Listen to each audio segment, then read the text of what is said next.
I've worked night shift for 9 years, and when I started, I didn't think that I was going to like it. It turned out that working nights meant that I actually sleep my 8 hours because I can just sleep in if I don't get enough sleep. And that I can go to lunch with friends, which is cheaper than dinner and healthier too. Um, Turned out I actually kind of like the night shift. I learned that I like the stock market, and it was great that I was home during the day so I could do the stock market and then go to work at night.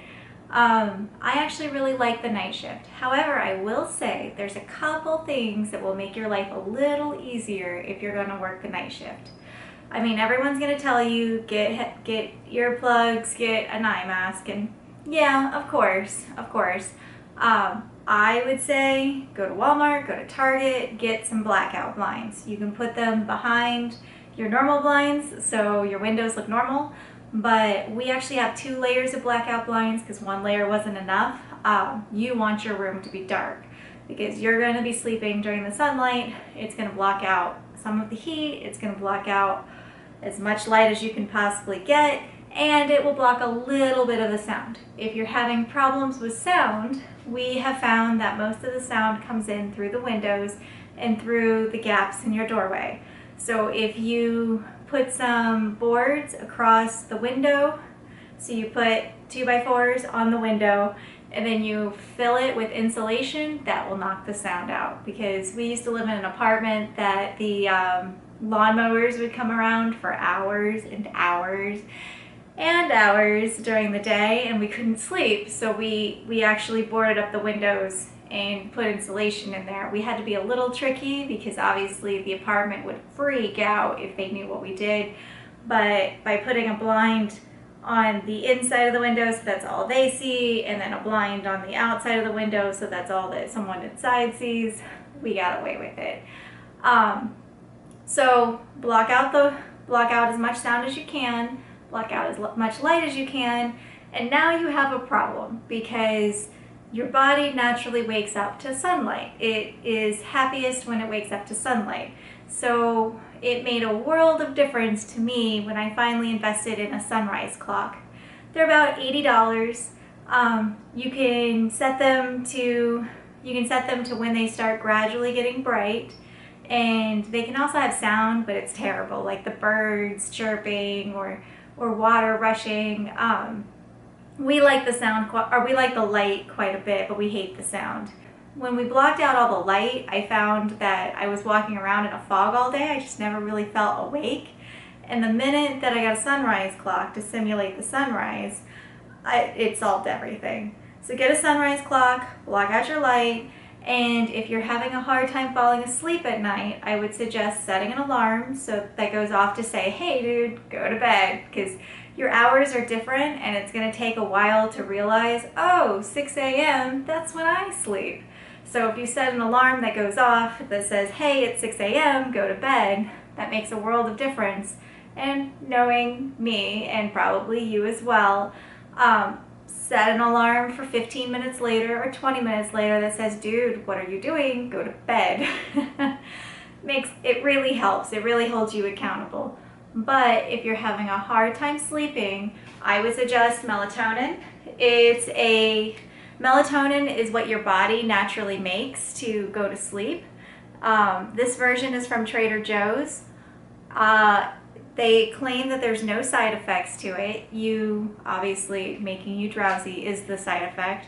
Your body naturally makes melatonin to help you doze off to go to sleep. So if you take this about 15 minutes before you go to bed, it won't feel like it's working, but you'll magically fall back into a lull and sleep throughout the night.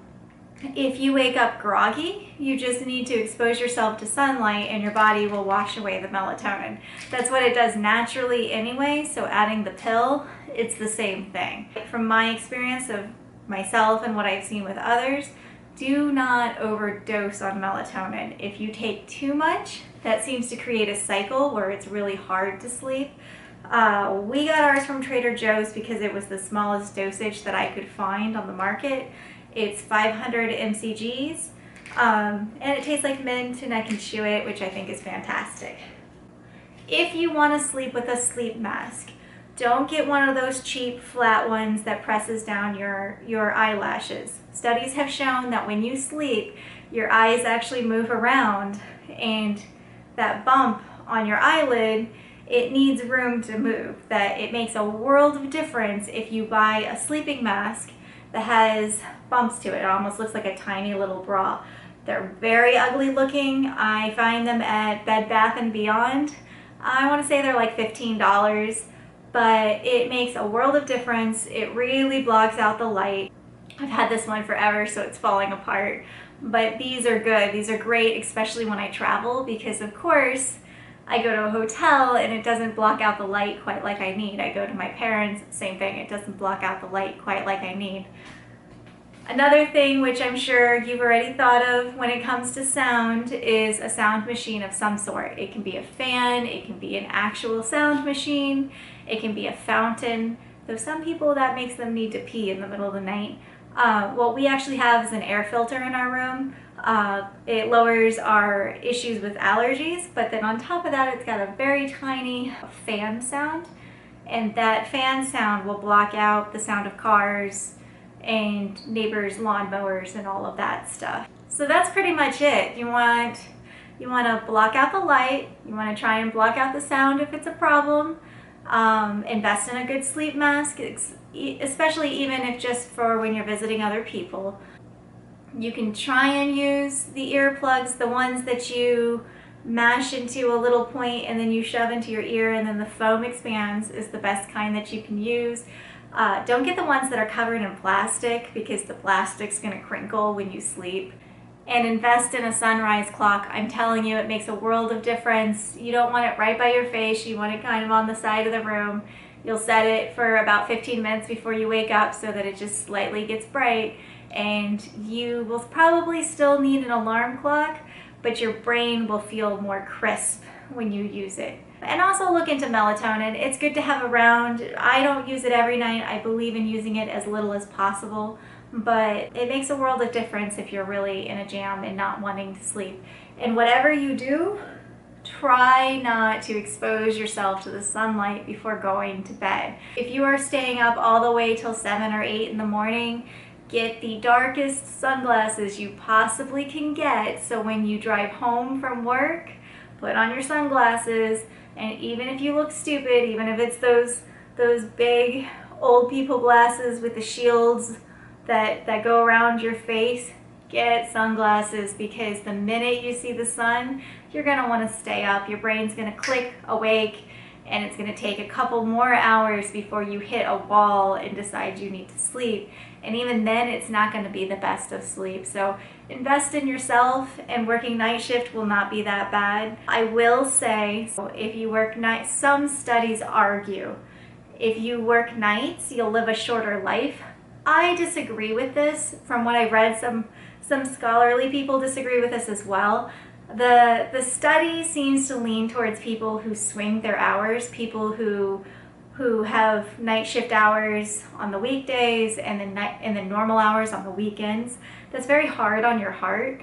Personally, I've always had trouble sleeping, so I'm very regimented. I believe in sticking to a ritual, and if I don't, I end up in trouble. So from what I have seen, what I've experienced, that is, as long as you're getting good, solid sleep and it's consistent, there's no reason it would hurt your health. Do make sure you're getting plenty of sunlight. That's one of the reasons I like working night shift, is I feel like I actually get more sunlight, because when I wake up, I have a couple hours before work that I can go out into the sun, enjoy life before going to work. Sunlight's important for you, so make sure you get out there and do that. But invest in yourself, invest in your sleep, and I think you might find that you like night shift just as much as I do. Oh, and go ahead and comment if you know something else that has helped you work night shift. Add it to the comments below, and let's help other people join the night shift team. Thanks for watching.